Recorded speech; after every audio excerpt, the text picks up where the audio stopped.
Hola a todos, qué gusto saludarlos. Bienvenidos a esta tercera sesión de innovación colaborativa que hemos estado realizando en UPlanner junto a distintas universidades. La primera sesión la hicimos el 25 de agosto, donde conversamos acerca de los procesos de acreditación, los desafíos que presentan, y también nos compartió su experiencia la Universidad Cooperativa de Colombia. Después tuvimos una segunda sesión, el 8 de septiembre, donde conversamos acerca de el Smart Campus y poder usar de manera eficiente las aulas, los horarios y garantizar una muy buena experiencia a los estudiantes. Y conocimos la experiencia de AIEP. Y el día de hoy es el tercer capítulo.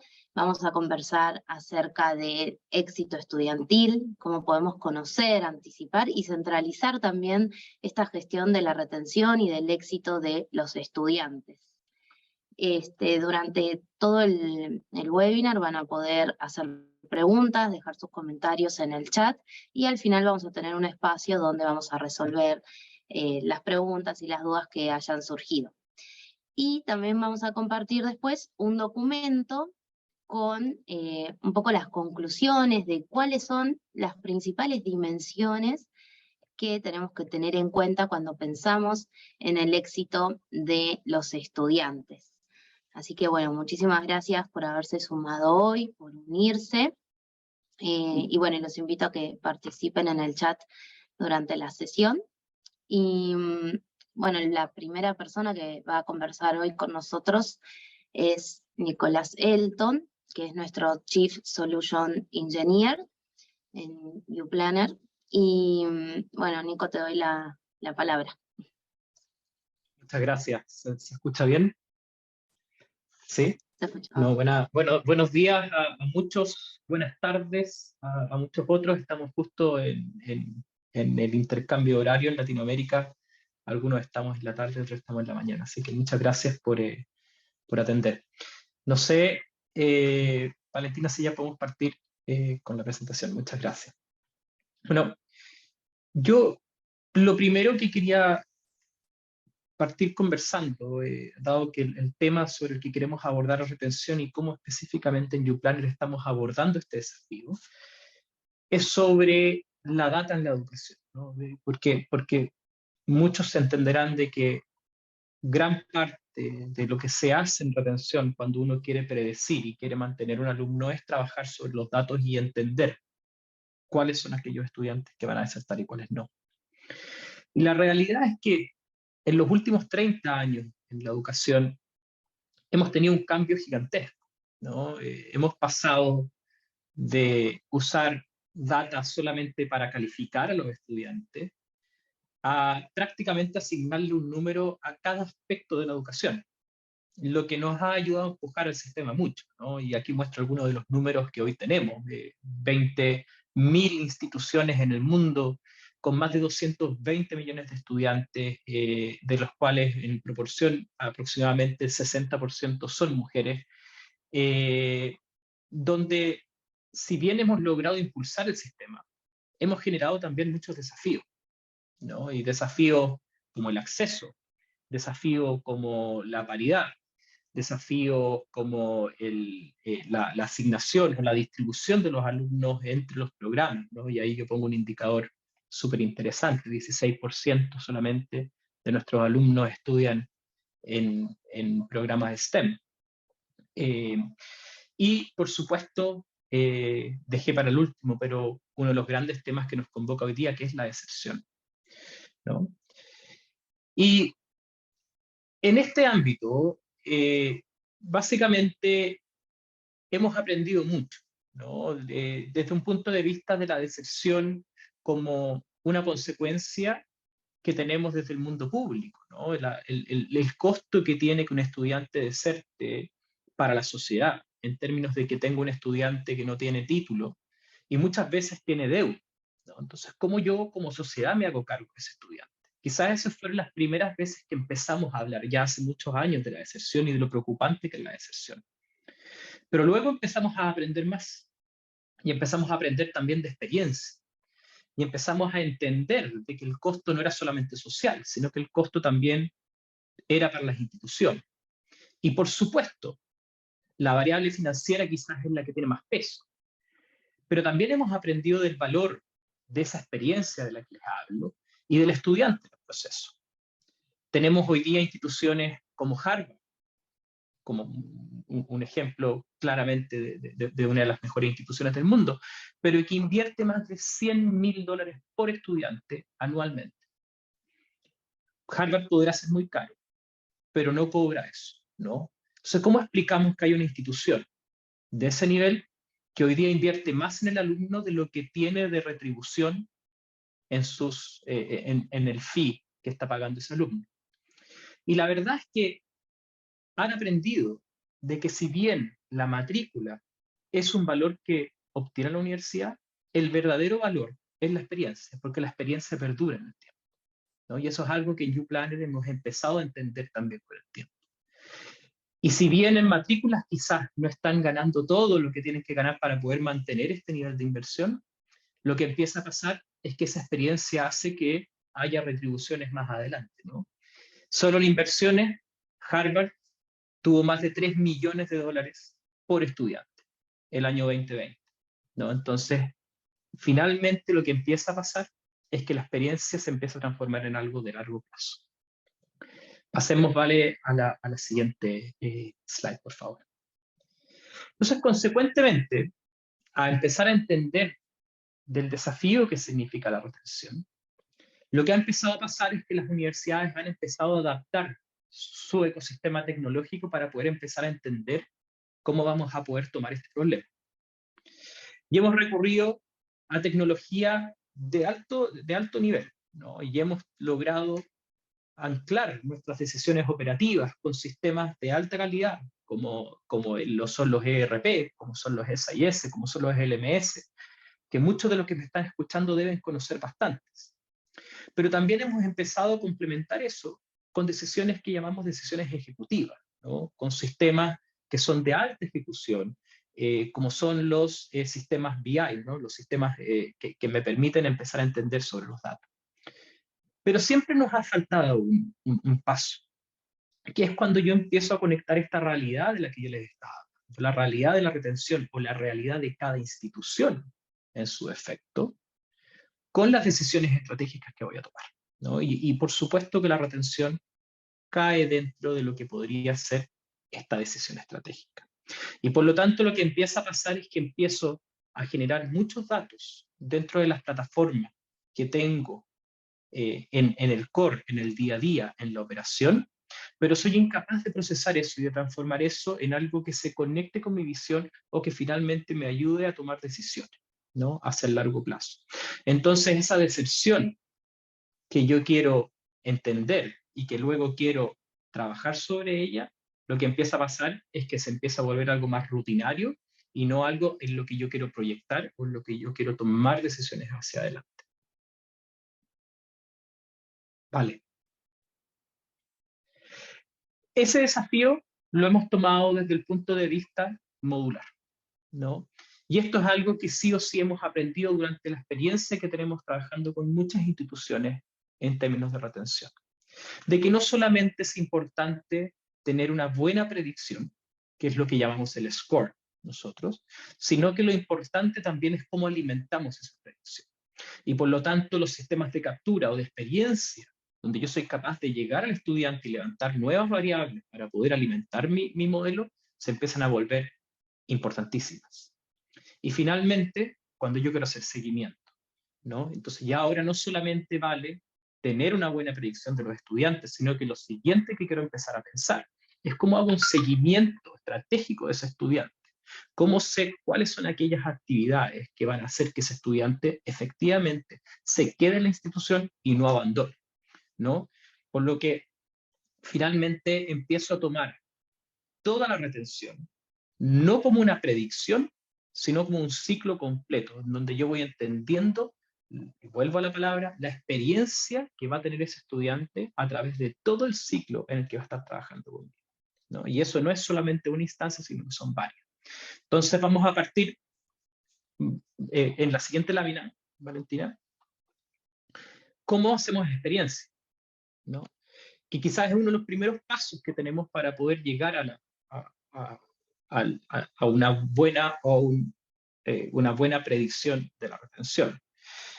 Lo que hemos hecho es que hemos integrado sistemas, ¿no? Y no estamos siendo revolucionarios en términos tecnológicos, sino que simplemente lo que estamos haciendo es disponibilizar tecnología. Fíjense bien en lo que estoy hablando. Porque muchas veces, y si volvemos a la imagen de ese triángulo que les estaba mostrando, lo que empieza a pasar es que yo soy capaz de tener muy buena tecnología en el día a día, en la operación, pero soy incapaz de hacer llegar esa tecnología hacia el estudiante. Y hoy día tenemos estudiantes que tienen que acceder a más de 10 sistemas distintos para ver sus notas, para bajar el material, para poder ver quiénes son sus compañeros o simplemente a un sistema de pagos, y somos incapaces de entregarle todo eso en un mismo sistema. Eso es experiencia, ¿no? ¿Cómo yo soy capaz de hacer que el estudiante tenga acceso a mis servicios de manera uniforme? Y por lo tanto, lo que hemos diseñado es una aplicación que es capaz de entregar eso al estudiante, que es capaz de diseñar una experiencia para el estudiante, pero que al mismo tiempo, por detrás, lo que somos capaces de hacer es que somos capaces de levantar nuevas variables. ¿Vale? Por favor, la siguiente lámina. Variables que caminan en sentido distinto. Si yo les preguntara hoy día, probablemente, y vamos a tener una pregunta que va en ese análisis, si yo les preguntara a muchos de ustedes, ¿cuáles son aquellas variables que determinan la retención de un estudiante o la deserción de un estudiante? Muchos me dirían, bueno, hay 3 variables, ¿no? Las notas, los estados financieros, en el sentido si el estudiante está pagando o no está pagando, y la asistencia, ¿no? Pero la realidad es que esas variables son válidas solamente para algunas instituciones. Lo que más va a pesar en el tipo de variables que vamos a empezar a ver y que determinan la deserción de un estudiante, lo que más pesa es la realidad de la institución, ¿no? Y estoy siendo súper abierto con eso, pero la verdad es que una institución es quien va a determinar en su ecosistema qué es lo que más pesa. Hay instituciones donde tienen variables mucho más blandas que determinan la deserción. Por ejemplo, si el estudiante es primera generación que está estudiando en la educación terciaria. Tenemos otras instituciones que son de estratos socioeconómicos quizás un poco más altos, donde las variables tienen que ver mucho más con la capacidad que tuvieron los estudiantes de elegir aquella carrera o aquel programa que más les hace sentido, ¿no? Tenemos muchos problemas de deserción porque los alumnos no eligieron aquel programa que los identificaba y por lo tanto, más que una deserción, es un cambio que tiene el estudiante de programa, ¿no? Entonces, yo tengo que ser capaz en una herramienta de poder tomar estas distintas realidades. Y la verdad es que mucha de la tecnología que yo les estaba mostrando en este triángulo es incapaz de hacer eso. Lo que generalmente empieza a pasar cuando yo estoy utilizando tecnología que es del día a día, ¿no? Que es tecnología operativa, es que lo que aplicamos son modelos que son preestablecidos, ¿no? Y modelos que trabajan siempre sobre las mismas variables. Y muchas veces lo que necesitamos es entender cuáles son las variables, no entender cuál es el valor de la variable. Espero que me haga entender con ese punto. Vale, pasemos a la siguiente lámina. Y una vez que yo logro modelar esto, viene el siguiente paso, que no deja de ser fundamental, que es cómo yo logro hacer el enganche de esa alumno, ¿no? Entonces, si en algún punto yo sé que Nicolás, en este caso, podríamos poner un ejemplo, tiene un valor de deserción o un score que le llamamos nosotros, ¿no? O un riesgo como estudiante de desertar, ¿cómo soy capaz de llegar a ese alumno?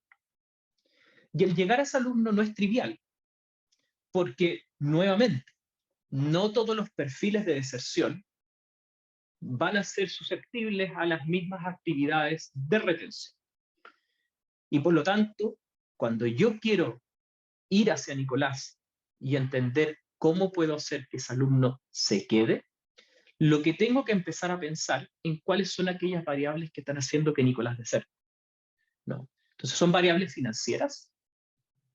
¿Son variables personales, sociales? ¿O son variables académicas? O muchas otras. Porque las actividades que voy a realizar son distintas. Y por lo tanto, la experiencia que voy a estar generando en Nicolás, en este caso, tiene que ver con un ciclo mucho más amplio que simplemente entender de que hay 3 variables, como les estaba diciendo, ¿no? Que son pagos, asistencia y notas, que eso lo voy a intentar de pasar por un filtro y luego voy a tener un resultado.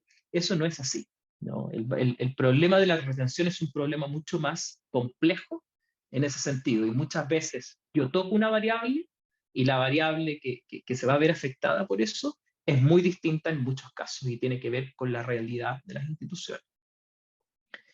Y entonces, pasemos a la siguiente lámina, ¿vale? ¿Qué es lo que hemos intentado de hacer como YouPlanner en esto? Es generar un ecosistema de soluciones que sea capaz de entender esta realidad. Nosotros vamos directo a las instituciones y trabajamos con aquellas variables que tengan.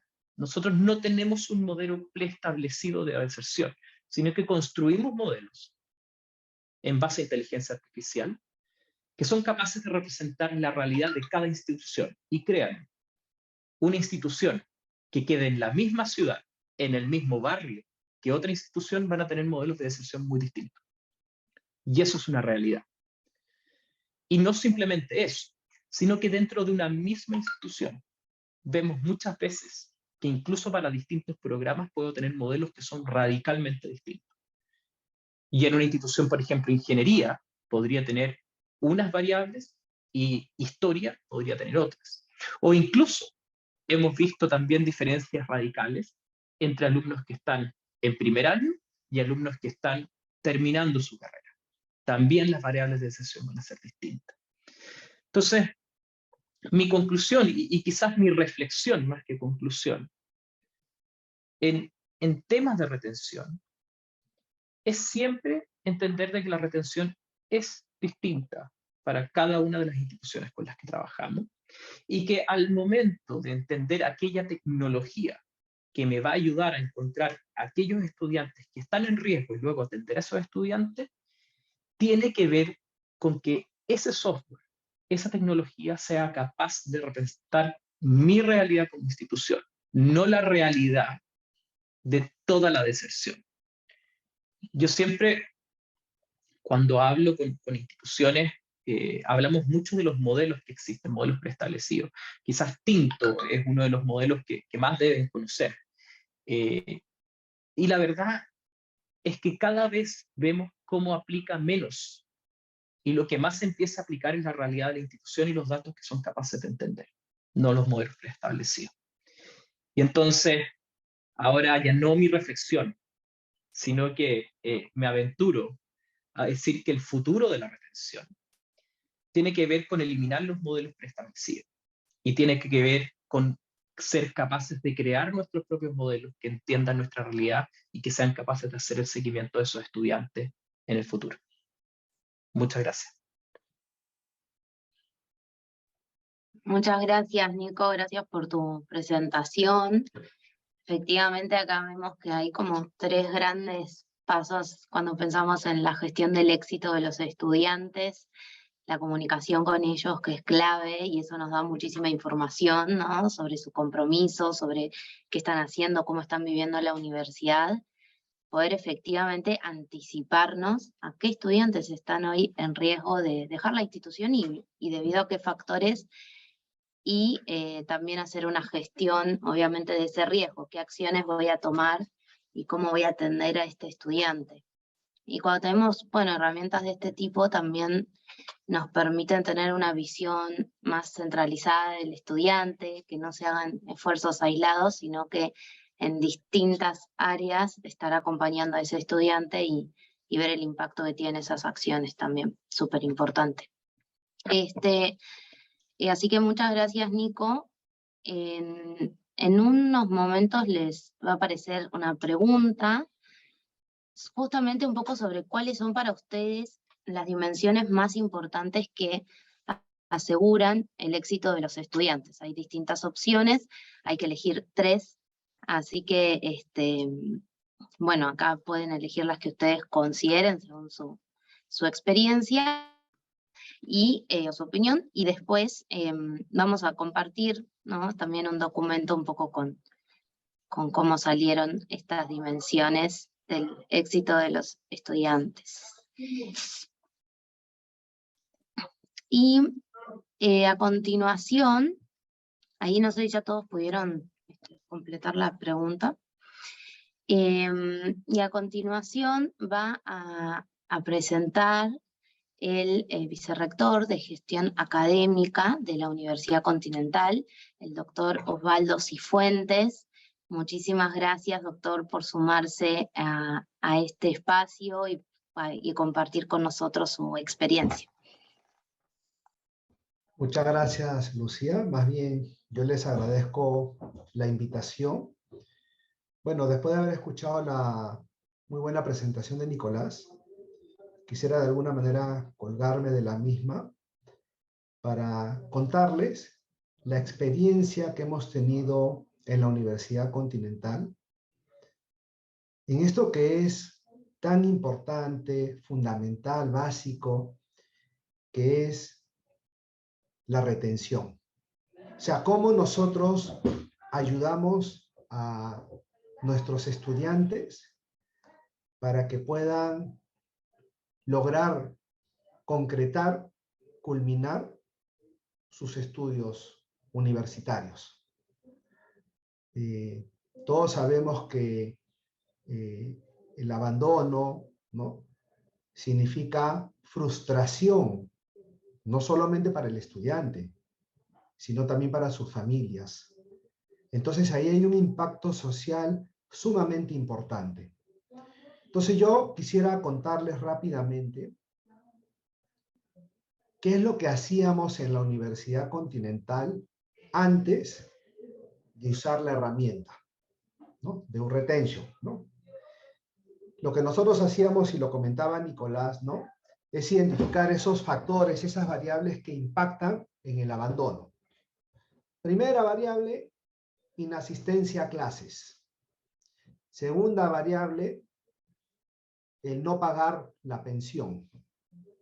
Tercera variable, tener bajas calificaciones. Pero hasta que tengamos la nota registrada en el sistema, hasta que ocurra el hecho de que el estudiante no pague la primera cuota, por ejemplo, que se paga un mes después de haber iniciado las clases, ya transcurrieron 4 o 5 semanas. Y entonces, probablemente la acción que nosotros desarrollábamos era ya bastante tardía. Entonces nosotros vimos en esta herramienta la posibilidad de poder contar con data que nos permita actuar de manera temprana. Entonces, esta herramienta, de alguna manera, como comentaba muy bien Nicolás, utiliza inteligencia artificial, pero obviamente, como les voy a comentar más adelante, tenemos que darle mucha información, mucha data de la universidad. Y lo que decía Nicolás también es correcto, ¿no? Nosotros en la Universidad Continental tenemos 4 campus en 4 ciudades diferentes: Huancayo, Cusco, Arequipa y Lima. Y además tenemos 3 modalidades de enseñanza, que son presencial, semipresencial y distancia. Y en cada campus y en cada modalidad, las casuísticas son totalmente diferentes. Es más, las cifras que tenemos de abandono, de retención, son totalmente diferentes en cada modalidad y en cada campus, porque son realidades diferentes. Entonces, la data de Huancayo no me va a servir, por ejemplo, para hacer predicción del comportamiento de los estudiantes de Cusco, ¿no? Cada campus, cada modalidad tiene que tener su propia data y estar alimentada con una data relevante, importante, que permita hacer esta predicción. Nosotros hemos empezado a usar un retention en la modalidad presencial en Huancayo en 2016, semipresencial Huancayo 2017, en distancia 2018, y ya desde el 2020 estamos usando en nuestros otros campos, que son Cusco, Arequipa y Lima. Entonces, lo que hace la herramienta es utilizar información histórica del comportamiento de los estudiantes históricos, que permita calibrar el modelo de acuerdo a la realidad de la universidad en el campus, en la ciudad, en la modalidad, y poder contar con un indicador del riesgo o el porcentaje de riesgo que tiene cada estudiante de manera particular. Siguiente, por favor. Entonces, las etapas que nosotros debemos seguir al implementar la herramienta es primero la carga de datos. Repito, tiene que ser una cantidad de datos relevante, de una data histórica bastante relevante para que el modelo pueda funcionar correctamente. Nosotros como universidad, la caracterización que hemos definido es que vamos a atacar a aquellos estudiantes que tengan una probabilidad de abandono entre 33 a 100%. Eso es lo que nosotros hemos usado como modelo en la universidad. Yo he visto algunos modelos en los que no se van hasta el 100%, sino se van hasta el 90%, nomás, porque dicen, ya de 90 a 100, como es muy alto el porcentaje de abandono, ya ahí casi no hay nada que hacer, no hay mucho que hacer, entonces no atacan a ese 10%, ¿no? Nosotros por ahora estamos trabajando entre 33 a 100%, asumiendo que los que están entre 1 y 32 no hay mayor riesgo de que ellos vayan a abandonar, ¿no? Los motivos de abandono, de deserción que hemos identificado, hay temas económicos, hay temas emocionales, personales, hay temas de bajo rendimiento académico, no se adapta, por ejemplo, a la vida universitaria, y todos sabemos que en nuestras instituciones educativas este tema de abandono se da principalmente en los primeros años, ¿no? El primer año hasta el segundo año, ya a partir del tercer año baja considerablemente, ¿no? Siguiente, por favor. Entonces, tenemos la carga de datos, que es un proceso, como les dije, sumamente importante, porque si no tenemos una buena carga de datos, el modelo no va a funcionar, ¿no? Es como cualquier sistema, ¿no? Si el sistema ingresa información correcta, precisa, oportuna, el modelo va a trabajar correctamente. Pero si al sistema, al modelo, le ponemos información no correcta, como se dice, información basura, entonces no va a permitir tener unos buenos resultados o un buen nivel de predicción, ¿no? Entonces, esta carga de datos es fundamental. Siguiente, por favor. Bueno, acá usamos plantillas que ya son, que se provee, el proveedor las entrega, ¿no es cierto? Y una vez que nosotros tenemos la carga de datos y una vez que el estudiante se matricula en un periodo académico, terminamos el proceso de matrícula, corremos el modelo e inmediatamente el modelo me arroja para todos los estudiantes matriculados cuál es la probabilidad de éxito o fracaso en el periodo académico. Eso es lo relevante del modelo. Ya nosotros como Universidad Continental veníamos implementando una serie de acciones. Tenemos todo un equipo de tutores, mentores, tenemos orientación psicológica, tenemos orientación vocacional. El gran problema es que no sabíamos hacia quién focalizarla. Y además, como les comenté al inicio, lo hacíamos de forma muy tardía. Quinta, sexta semana de clases. Ya es muy tarde ya. En cambio, al contar con esta herramienta, la intervención ocurre desde la primera semana de clases. Por un lado, ya ganamos 6 semanas, 7 semanas, probablemente hasta 2 meses. Segundo, la intervención se da de manera más precisa. Ahora, al inicio, cuando se usa el modelo, este no es 100% preciso, obviamente. Pero a medida que va pasando el tiempo, el modelo se va volviendo más inteligente. Y entonces el modelo se va acercando un poco más a la realidad en cuanto a su predicción. Ya los márgenes de error en la predicción van disminuyendo a medida que pasa el tiempo, ¿no? A medida que vamos alimentando con más información y vamos utilizando el modelo y lo vamos conociendo y nos vamos conociendo ambos, ¿no? Siguiente, por favor. Bueno, esta es una lámina donde se muestra la interfaz, ¿no es cierto? Esto ya es para el usuario, donde al usuario nosotros hemos identificado o tenemos tutores, mentores, que les asignamos estudiantes, ya sea por carrera, ya sea por campus, ya sea por modalidad, ¿no es cierto? Y entonces ese tutor, ese mentor, tiene a su cargo ese grupo de estudiantes y el sistema le arroja cuál es la probabilidad de éxito o fracaso de ese estudiante, en qué carrera está, tiene la información de cuántos créditos ya aprobó, qué cursos ha aprobado, qué cursos ha desaprobado, tiene todo su historial académico y a medida que va transcurriendo el tiempo, también nos permite, el mentor puede ver si asiste a clases o no asiste a clases, si ha pagado la pensión. Es decir, seguimos usando esas variables porque son muy importantes, pero ya vamos focalizando la atención y vamos dotando al tutor, al mentor, de toda la información que necesita sobre ese estudiante para que pueda focalizar la atención y ayudar a que no ocurra el abandono o la deserción, ¿no? Siguiente, por favor. ¿No? Esto es lo que les comentaba, tenemos ahí todos los datos. Lo importante es que el tutor, el mentor, tenga todos los datos, ¿no? Y esto se ordena, esto se baja en un formato en Excel y ya el tutor lo va ordenando para que él pueda desarrollar su actividad de acompañamiento y seguimiento a este grupo de estudiantes que les ha correspondido, ¿no? El tutor es como un sectorista que tiene un grupo de estudiantes durante todo el periodo académico que los va acompañando permanentemente, ¿no? Tenemos datos, porcentajes de inasistencia, las notas, ¿no? Acá en el Perú, por ejemplo, cuando un estudiante lleva un curso por tercera y lo desaprueba, tiene que ser retirado de la universidad por un año, ¿no? Eso es lo que le llamamos tricado. Entonces vemos si ese estudiante tiene esa condición, que ya está llevando el curso por tercera. Ese es un dato muy importante que lo tiene que conocer el mentor. Si tiene deudas, en qué escala de pago está, etcétera. Siguiente, por favor. Y entonces, con toda esa data, ya empieza la intervención. Y nosotros tenemos dos niveles de intervención, ¿no? Nivel 1 es tutores, nivel 2 es áreas de apoyo y tutores. En el nivel 1 es un nivel más light, más tranquilo, donde el tutor hace contacto con los estudiantes, ¿no es cierto? O en el caso de los más jóvenes, con sus apoderados, ¿no? Sus padres, para poder identificar, precisar cuál es la causa o problema que está teniendo ese estudiante que podría generar un abandono, ¿no? Y entonces se le brinda una opción, un abanico de alternativas, de opciones, para que podamos ayudarlo a que no se genere ese abandono, ¿no?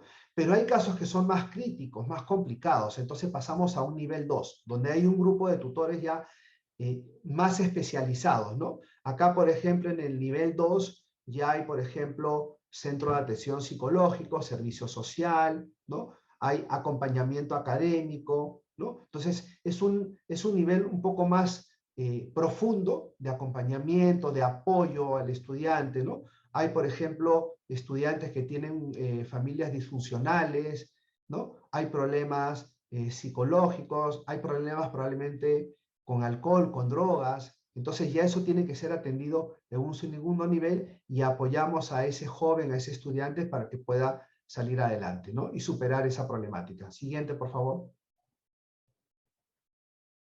Y bueno, esto es parte también de la intervención, el seguimiento que vamos haciendo y se va registrando, ¿no? Por cada estudiante hay un histórico, es como una historia clínica del estudiante, ¿no? Donde se va registrando todo el acompañamiento, todas las reuniones que hay, todo el seguimiento que se le va haciendo, de tal manera que la información queda registrada como un histórico, ¿no? Repito, es como su historia clínica. Siguiente, por favor. Ya ese sistema SBAN es lo que nosotros hemos desarrollado como universidad. Y acá quiero mostrarles en la siguiente lámina algo de datos, ¿no? Porque es importante saber cuáles han sido los resultados, ¿no? Comparar el antes y el después, ¿no? De implementar esta herramienta. Entonces, por ejemplo, en la modalidad presencial en Huancayo, hemos logrado reducir el abandono de 9.71% en el 2010 a 2.88% en el 2022. ¿No? O sea, reducir un 7% para 18.000 estudiantes que tenemos en la modalidad presencial en Huancayo es bastante significativo, ¿no? Porque por un lado, cumplimos con lo que les dije al principio, ¿no? Apoyar al estudiante para que no se genere esa frustración, ese impacto social, ¿no? Tanto en él como en su familia. Y también es importante para la universidad porque repercute directamente en los ingresos, ¿no? La siguiente lámina, por favor. La siguiente lámina está, por ejemplo, de semipresencial Huancayo. Recuerden que semipresencial Huancayo lo hemos empezado a utilizar después que en presencial. Ahí hemos tenido una disminución todavía muy pequeña, pero creemos que esto va a ir mejorando considerablemente en los próximos años. Y en la siguiente lámina tenemos también la modalidad a distancia, por favor, la siguiente lámina, ¿no? Ahí también hemos tenido una reducción importante, ¿no? De 19%, hemos llegado en un momento a 29%, a un 10%, ya estamos entre 8 y 10%, ¿no? Entonces ahí también la reducción es bastante significativa. Siguiente, por favor. Y bueno, este ya es la data de la universidad como retención. Nosotros en el 2013, por ejemplo, teníamos un promedio de retención de 91%, ya como universidad total, incluido todos los campus y todas las modalidades, y hemos mejorado nuestra retención en 3 puntos, ¿no? En 3%, que mejorar una retención en 3% para 50.000 estudiantes es una cifra bastante significativa, como ustedes podrán comprender, ¿no? Siguiente, por favor. Y creo que de esta manera estoy terminando mi participación y atento a cualquier consulta. Muchas gracias, Lucía. Muchas gracias, doctor Osvaldo, muchas gracias por compartir su experiencia y cómo han ido trabajando este tema en la universidad con distintas iniciativas. Hay varias preguntas que han hecho por el chat y también si quieren ir escribiendo otras, aprovechen para hacerlo ahora. Porque ahora vamos a pasar a una ronda de preguntas y respuestas con el vicerrector y con Nicolás. Entonces, les voy a ir comentando, hay algunas preguntas que han puesto que específicamente eran para alguna de las personas y hay otras que han hecho más en general. Una de las preguntas que hay para Osvaldo es: ¿cómo evalúan a los ingresantes nuevos, dado que ellos no tienen el perfil histórico en la universidad? ¿Cómo están trabajando con esos estudiantes de primer año? A ver, es una muy buena pregunta. Miren, lo que pasa es que el modelo funciona de la siguiente manera. Creo que Nicolás lo explicó muy bien. El modelo se alimenta de data histórica de todos los estudiantes que van pasando por la universidad. Entonces, cuando llega un estudiante nuevo, lo que hace el modelo es identificar, de acuerdo a la data histórica, de los perfiles de estudiantes que tenemos según la data histórica, a qué perfil se adecuaría o se adecua ese estudiante que es ingresante. Y en función a eso, se determina su porcentaje de éxito o fracaso. Y acá es importante, por un lado, definir correctamente cuáles son las variables que vamos a ingresar al modelo. Ahí en una de las láminas que yo mostré, quizás no lo expliqué muy bien, teníamos más de 20 variables. Yo les voy a mencionar algunas, por ejemplo. Una variable puede ser colegio de procedencia, la pensión que paga el estudiante. Nosotros, por ejemplo, como el estudiante tiene que entregar sus certificados del colegio, las notas que tuvo en el colegio, nivel socioeconómico, si el colegio en el que estudió fue privado o público. Nosotros le hacemos llenar, por ejemplo, a los estudiantes cuando ingresan a la universidad una ficha socioeconómica. Toda esa data de la ficha socioeconómica se basea al sistema. Entonces, ese es cómo funciona el modelo. No es que como llega un estudiante por primera vez no tengo data de ese estudiante. No es así. Ya tenemos una gran data de todos los estudiantes que han pasado por la universidad. Y entonces, como es inteligencia artificial, lo que hace el modelo es cuando llega un estudiante por primera vez, lo identifica en función a la data inicial que tiene ese estudiante y lo asocia con un perfil de acuerdo a la data histórica. No sé si con eso atiendo la consulta, creo que sí. Sí, buenísimo, muchas gracias por la claridad en la explicación. Hay otra pregunta que está dirigida también a usted, vicerrector, donde dice: teniendo en cuenta que la deserción y el engagement de los estudiantes afecta a distintas áreas de la universidad, ¿qué rol puntual dentro de la universidad usted considera que debería ser el que unifique estos dolores y los centralice? Bueno, yo les puedo contar lo que nosotros hemos hecho en la Universidad Continental. Nosotros tenemos dos áreas. Un área que se llama bienestar universitario y otra área que se llama mentoría universitaria. Entonces, el rol de bienestar universitario es atacar todo lo que es, por ejemplo, temas económicos, ¿no? Nosotros como Universidad Continental damos bastantes facilidades, por ejemplo, descuentos en función a rendimiento académico, en función a evaluación socioeconómica de los estudiantes, de la familia. Por ejemplo, cuando un estudiante no puede pagar, le damos prórrogas Ya, todo ese tema económico lo ve el área de bienestar. Pero además tenemos el área de mentoría universitaria, donde ahí la atención se focaliza más en la parte académica. Ese soporte académico, ¿no? El chico que está estudiando una carrera de ingeniería, primer ciclo, y que está sufriendo con los cursos de matemática, por ejemplo, entonces se le da el soporte académico. Pero además tenemos un staff de especialistas en orientación vocacional, por ejemplo. Hay muchos chicos en el Perú, los chicos ingresan a la universidad con 16, 17 años. Muchas veces aún no saben realmente qué quieren estudiar. Muchas veces están estudiando una carrera porque es lo que el papá le dijo, la mamá le dijo, pero no porque es realmente su vocación.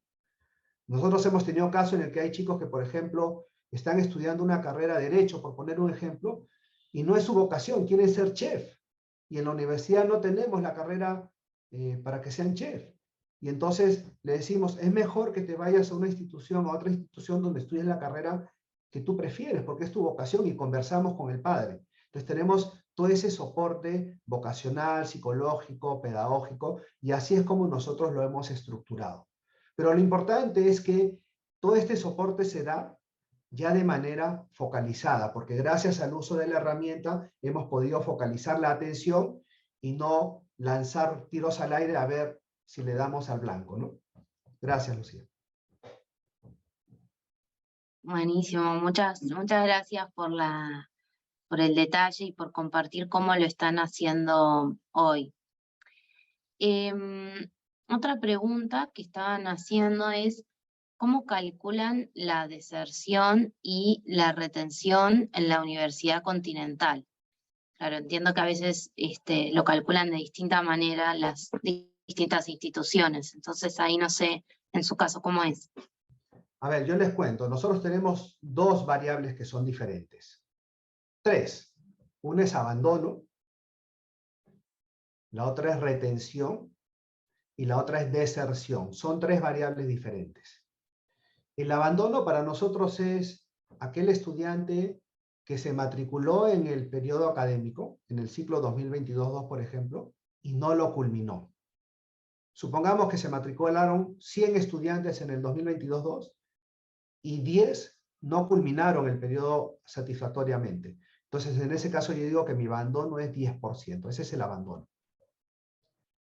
Y el complemento es la retención. Entonces, como 90 se quedaron, mi retención es 90%.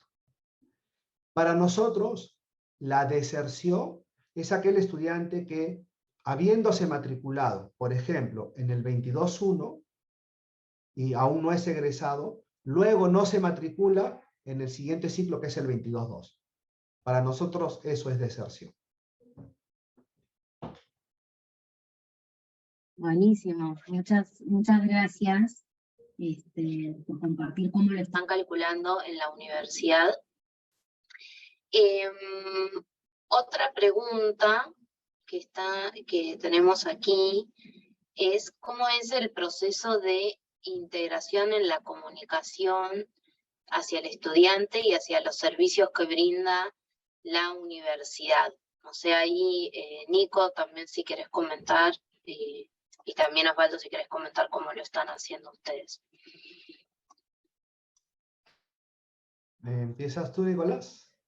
Sí, yo podría tomar eso quizás desde un punto de vista más general, Lucía, de lo que hemos visto en varias instituciones, ¿no? Y yo creo que el desafío en términos de la comunicación es que muchas veces intentamos de anclar una acción a una comunicación. No nos damos cuenta de que la comunicación o la acción que yo estoy ejerciendo sobre el estudiante también puede pertenecer a distintos grupos de acciones, ¿no? También es independiente. Entonces, lo que empieza a pasar desde el punto de vista del modelo es que yo tengo un grupo de estudiantes en riesgo y por el otro lado tengo un grupo de acciones posibles que puedo hacer. Y finalmente, donde yo tengo que empezar a hacer el trabajo es donde hago ese vínculo, ¿no? ¿Qué estudiante con qué acción? Y ahí, por supuesto, que me va a gatillar lo que es la comunicación. Entonces, lo que hemos visto mucho en instituciones es que uno de los primeros pasos para poder establecer una buena comunicación y posterior retención de ese estudiante es ser capaces de entender muy bien cuáles son aquellos servicios y aquellas acciones que yo como institución soy capaz de ejercer, ¿no? Porque no siempre soy capaz de ejercerlas todas. Voy a dar un ejemplo un poco burdo, pero imaginémonos que tengo un estudiante donde una de sus variables es financiera. Y una respuesta posible podría ser que le demos gratis toda la carrera, ¿no? El programa. Pero quizás eso no es una posibilidad para la institución. No es posible entregar becas del 100% simplemente por un riesgo de deserción. Podría ser. Entonces tengo que entender muy bien qué está dentro de mis capacidades y solo entonces hacer ese vínculo con este grupo de estudiantes que está en riesgo, entendiendo las variables que cada estudiante tiene como gatillante de su deserción. Y ahí, Osvaldo, no sé si usted quiere comentar también acerca de cómo integran las comunicaciones hacia el estudiante. Mira, esa es una pregunta muy buena porque nuestros estudiantes actuales ya, por ejemplo, casi no usan correo electrónico, por ejemplo. Es bien difícil establecer una comunicación con ellos. Cada vez que nosotros hacemos un envío de correo, por ejemplo, la apertura es entre 25 a 30%, no más. Entonces hay que ser muy creativos en buscar los canales adecuados. Ellos son muy tecnológicos. Entonces nosotros en la Universidad Continental contamos con el portal del estudiante, donde a través de ese portal el estudiante puede acceder a absolutamente todos los servicios que brinda la universidad. Y es el principal canal que tenemos con ellos, ¿no? Ahí reciben absolutamente todos los servicios, todos los trámites que ellos quieran hacer, lo hacen a través de esta herramienta, que gradualmente, poco a poco, le vamos generando un mayor nivel de automatización, ¿no? Para que la idea es que poco a poco esto sea una especie de autoservicio, ¿no? Que ya, como en los bancos, ¿no? La idea es que ya no vayamos a la agencia a hacer cola y estar una hora perdiendo ahí, sino que o vamos al cajero o lo hacemos desde nuestro celular usando un app. Y entonces esa es un poco la idea, ¿no? Tratar de que el estudiante sea un poco más autónomo y autogestione todos sus trámites, sus solicitudes, usando obviamente la tecnología. Claro, buenísimo, muchas gracias. Y otra pregunta que están haciendo que es, dice así, el tema de retención es una preocupación académica, ¿no? Pero si hay algún tipo de acción o cómo hacen para asegurar que más bien marketing o en el proceso de captación de nuevos estudiantes, no se reclute o no se capte estudiantes que no tengan compromiso con su carrera o el estudio. A ver, yo creo que acá yo haría una corrección. Yo creo que la retención no es una preocupación solamente académica. Yo diría que la retención es una preocupación de índole social, por todo lo que he explicado desde el inicio. Es un impacto social muy negativo para el estudiante y para la familia. Entonces, dentro de ese aspecto social, un factor puede ser el académico, puede ser el económico, problemas personales, pueden haber muchas. Ya Nicolás comentó en su presentación algunos, ¿no? Motivos, pero es un tema netamente social. Y yo particularmente creo que toda persona tiene derecho a una educación. Entonces decimos, es que como no está comprometido con su carrera, no lo voy a aceptar en la universidad. Yo creo que ese no es un pensamiento correcto. Porque nosotros, en la universidad, tenemos que ayudar a ese joven que no está convencido en convencerlo, y en guiarlo, y en ayudarlo. Como yo les decía hace un momento, yo tengo un caso de un chico que quería estudiar cocina, quería ser chef, y en la universidad no dábamos esa carrera. Invitamos a su papá, a su mamá, y le dijimos que quería estudiar este chico y que lo lleven a un instituto de prestigio para que pueda hacer realidad su sueño de ser chef. Entonces, ese es lo que nosotros, esa es nuestra vocación para con todos estos estudiantes. No cerrarles la puerta porque no tienen interés en estudiar. Al contrario, Yo, por ejemplo, siempre critico a los profesores que le echan la culpa a los estudiantes. Y entonces yo le pregunto a estos profesores, ¿qué has hecho tú para motivar a tu estudiante para que le interese tu curso? Gracias, Clara. Lucía. Gracias Osvaldo por... Sí, Nico. Sí, no, iba a complementar muy cortito lo que dijo el rector, porque creo que mi respuesta iba a ser exactamente en la misma línea. El desafío no es que marketing empiece a reclutar alumnos que estén comprometidos. Yo creo que todos los alumnos están comprometidos de alguna u otra forma en el punto en que tú los insertas en aquel programa que es ideal para ellos. Yo creo que el desafío nuestro, y desde un punto de vista, estamos hablando ya más social, es ser capaces de absorber a todos los alumnos y entregarles las opciones una vez que estén dentro del sistema.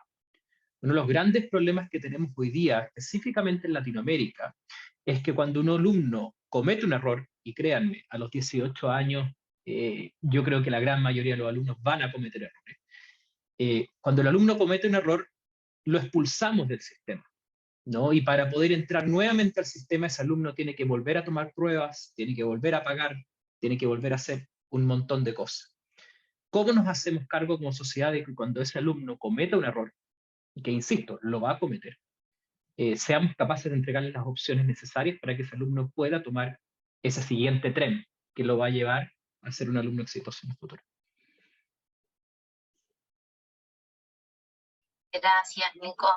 Bueno, ya estamos casi finalizando con este espacio, pero hay una pregunta que estaban haciendo con respecto a cómo es la estructura de apoyo a la retención que tiene la universidad, en el sentido de cuántas personas son parte de ese equipo. Yo creo que usted, vicerrector, mencionó distintas áreas, pero bueno, un poco la pregunta es por la estructura y cuántas personas son parte de toda esa estructura. Bueno, con el crecimiento que ha tenido la universidad, esos equipos también han crecido en una importante cantidad de personas. Les soy honesto, no recuerdo las cifras exactas, pero por ejemplo, si hablamos del equipo de bienestar, donde les decía que ellos están focalizados en todo lo que es la parte económica, en este equipo deben existir unas 15, 16 personas, de las cuales 8 más o menos o 10 están en un call center, donde están obviamente haciendo el seguimiento por el tema de pago de la pensión, y son los que están apoyando a los jóvenes, a los estudiantes, a los padres de familia, en todo lo que es prórroga, etcétera, ¿no? Después tenemos el equipo de mentores que dan todo el soporte más académico. Ahí debemos tener unas 12, 14 personas, ¿no? Que están distribuidas entre los campus, las modalidades, creo que quizás un poco más, ¿no? Y además tenemos el staff de especialistas que son psicólogos, ¿no? Que apoyan el tema vocacional, el tema psicológico, psicopedagógico, etcétera. Tenemos más o menos un staff de 8 o 10 psicólogos, ¿no? Entonces, esa es un poco la estructura de todo el equipo que da soporte, repito, ya no de manera aleatoria, ¿no? A ver a quién le tengo que dar el soporte, sino ya más focalizado, obviamente gracias al uso de la herramienta que me permite identificar a aquellos estudiantes con alta probabilidad de fracaso en el periodo académico. Gracias, Lucía. Muchas gracias. Bueno, un poco estamos ya cerrando. Les cuento que le van a estar llegando como el resumen del evento, de las 2 primeras sesiones, y también un documento con las conclusiones de estos 3 capítulos que hicimos. En YouTube también está la grabación de los 2 webinars anteriores, y obviamente después vamos a subir la grabación de este espacio también, de esta conversación que tuvimos, y quiero agradecer su participación, estimado doctor Cifuentes. La verdad que ha sido un gusto que pueda sumarse a esta conversación, que pueda compartir su experiencia, y también muchas gracias, Nicolás, por sumarte. Y no sé. No, un abrazo a todos. Gracias a ustedes, Lucía, muchas gracias. Un gusto. Hasta luego. Muy buenos días. Muchas gracias. Buenos días. Que esté muy bien.